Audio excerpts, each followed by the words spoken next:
ഒരമ്മയ്ക്ക് ഇതിനേക്കാൾ കൂടുതൽ എന്താ വേണ്ടത്? സ്വന്തം മകൾ ചെന്ന് കയറിയ വീട്ടിലും മകളായിട്ട് ജീവിക്കാന്ന് പറയുന്നത് അതൊരമ്മയുടെ സൗഭാഗ്യമാണ്. കമലയും മാഷും അവളെ വളർത്തിയത് നേരായ വഴിയിലൂടെ തന്നെയാണ്. മുതിർന്നവരെ ബഹുമാനിക്കാനും സ്നേഹിക്കേണ്ടവരെ സ്നേഹിക്കാനും അർച്ചനയ്ക്കറിയാം. ഒരു കുഞ്ഞുകൂടിയാവുമ്പോ ശരിക്കും അവൾ ഈ വീടിന്റെ ഗൃഹനാഥയായി മാറും. സച്ചിക്കും അർച്ചനയ്ക്കും ഒരു കുഞ്ഞ് ജനിക്കാത്തതായിരുന്നു ഈ വീടിന്റെ ഏറ്റവും വലിയ ദുഃഖം. ഇപ്പൊ അത് മാറി. എന്തായാലും അങ്കിളിന്റെയും അച്ഛന്റെ അമ്മയുടെ ഒക്കെ സങ്കടം പറിച്ചൊരു അവസാനമായല്ലോ. അവസാനമായി എന്ന് മാത്രമല്ല, അതിനേക്കാൾ വലിയ സന്തോഷത്തിലാണ് ഞാൻ. അർച്ചനയുടെ വയറ്റിൽ കൊടുത്ത കുഞ്ഞ് ഈ വീടിന്റെ അനന്തരാവകാശിയാണ്. പൂജയ്ക്ക് വന്ന തിരുമേനി പറഞ്ഞത് ഓർമ്മയില്ലേ? സദ്ഗുണസമ്പന്നനായ സൽപുത്രനെ അർച്ചനയ്ക്കും സച്ചിക്കും കിട്ടുമെന്ന് എനിക്ക് ഉറപ്പാ. അർച്ചന പ്രസവിക്കാൻ പോകുന്നത് ഒരു ആൺകുഞ്ഞിനെ തന്നെയായിരിക്കും. സേതുവിന്റെ നാവ് പൊന്നായിരിക്കട്ടെ. ആദരിക്കൊരു പെൺകുഞ്ഞ. അർച്ചന എടുത്തു വളർത്തുന്നതും ഒരു പെൺകുഞ്ഞിനെ തന്നെയാ. അവള് പ്രസവിക്കാൻ പോകുന്നത് ഒരു ആൺകുഞ്ഞിനെ ആണെങ്കിൽ ഒരുപക്ഷെ ഈ തറവാട്ടിലെ ഏക ആൺതരി അവനായിരിക്കും.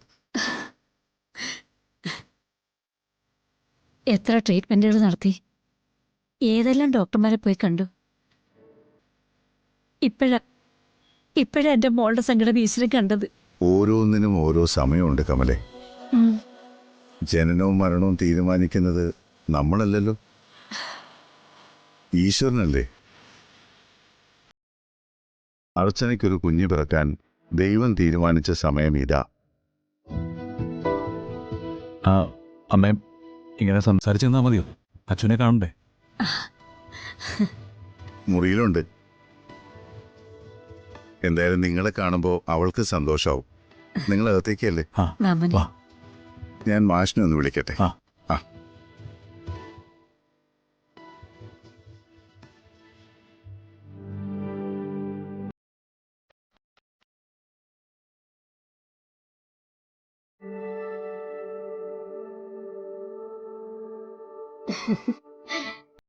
പിന്നെ സേതുട്ടാ, ആദ്യത്തെ പ്രസവമാണ്.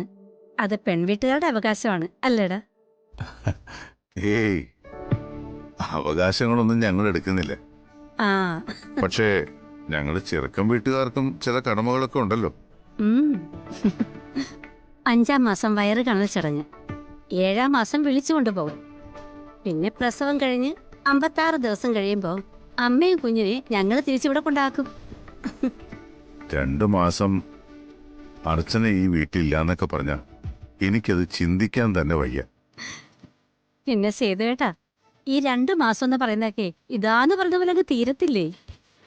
പ്രസവം കഴിഞ്ഞ് 56 ദിവസം, അതാ ഒരു കണക്ക്. അത് പിന്നെ സർജറി വല്ലതും ആണെങ്കിൽ ഒരു 90 ദിവസം, അതായത് 3 മാസം. അത് കഴിഞ്ഞാൽ പിന്നെ അവളെ ഞങ്ങൾ ഇങ്ങോട്ട് തന്നെയല്ലേ കൊണ്ടുവരുന്നത്. അതിന് കമലെ, നമ്മുടെ വീടുകൾ തമ്മിൽ അങ്ങനെ എന്തെങ്കിലും വ്യത്യാസമുണ്ടോ? അവിടെയായാലും ഇവിടെയായാലും എല്ലാം ഒരുപോലെയല്ലേ? ഞാൻ നോക്കിയിട്ട് ഹോസ്പിറ്റലിൽ പോകാൻ കുറച്ചുകൂടി എളുപ്പം ഇവിടെ നിൽക്കുന്നതാ. അർച്ചനയ്ക്കും അത് തന്നെയായിരിക്കും സന്തോഷം. അതൊക്കെ ശരിയായിരിക്കും. പക്ഷേ പെൺമക്കളുടെ പ്രസവം എടുക്കാൻ അത് അമ്മമാര് തന്നെ വേണം.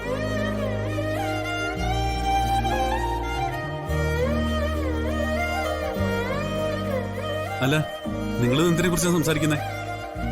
അർച്ചന പ്രഗ്നന്റ് ആണെന്ന് അറിഞ്ഞതല്ലേ ഉള്ളൂ. ഇതിനൊക്കെ ഇനിയും സമയമുണ്ടല്ലോ. ഇതൊക്കെ ഇപ്പോഴും സംസാരിക്കേണ്ട ഒരു കാര്യമില്ല. അത് ശരിയാണല്ലോ. നമ്മളെന്തിനാ ഇതിനെക്കുറിച്ചൊക്കെ ഇപ്പോഴേ തർക്കിക്കുന്നത്? പ്രസവത്തിന്റെ കാര്യം പോട്ടെ, ഇന്ന് ഞങ്ങള് സച്ചിയും അർച്ചനയും അങ്ങോട്ട് കൊണ്ടുപോവാ. അതെന്തിനാ ഞങ്ങൾ ഇന്ന് വരുന്നേ?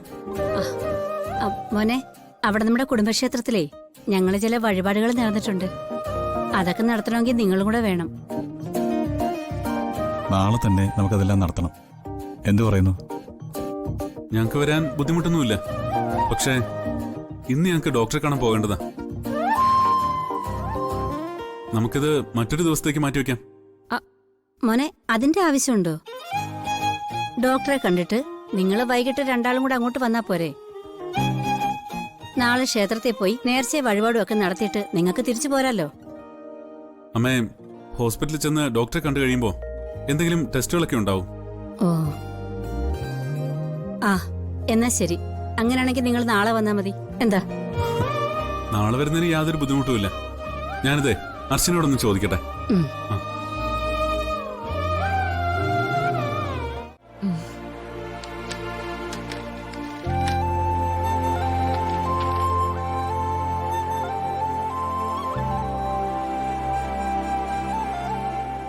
ചില കാര്യങ്ങൾ കൂടി ശ്രദ്ധിക്കണം. ശരീരം അധികം ഇളക്കരുത്. എന്ന് പറഞ്ഞ പഴയതുപോലെ ഓടും ചാടും ഒന്നും ചെയ്യരുത്. മനസ്സിലായോ? മനസ്സിലായി. ഭാരമുള്ളതൊന്നും എടുക്കരുത്. ഇല്ല. തൽക്കാലം അർച്ചന ഒരു ജോലിയും ചെയ്യാൻ പാടില്ല. 2 മാസത്തേക്ക് പൂർണ്ണ വിശ്രമം വേണം. ഒരിടത്തേക്ക് ഒരു യാത്രയും പാടില്ല. ആ, അയ്യോ, ഞങ്ങള് അർച്ചനയുടെ വീട് വരെ ചെല്ലാന്ന് പറഞ്ഞിട്ടുണ്ടായിരുന്നു. അത് സാരമില്ല. ഞാൻ പറഞ്ഞത് ഈ ടൈമില് ലോങ് ട്രിപ്പ് ഒന്നും പാടില്ലെന്ന്. ഇപ്പോഴത്തെ ഒരു ട്രെൻഡ് പ്രഗ്നന്റ് ആയ പിന്നെ ഏതെങ്കിലും ടൂറിസ്റ്റ് സ്പോട്ടുകളിൽ പോകുന്നതും കൺസീവിംഗ് ഫോട്ടോസ് എന്ന് പറഞ്ഞ് ഫോട്ടോ എടുത്ത് സോഷ്യൽ മീഡിയയിൽ ഇടുന്നതും ആണല്ലോ.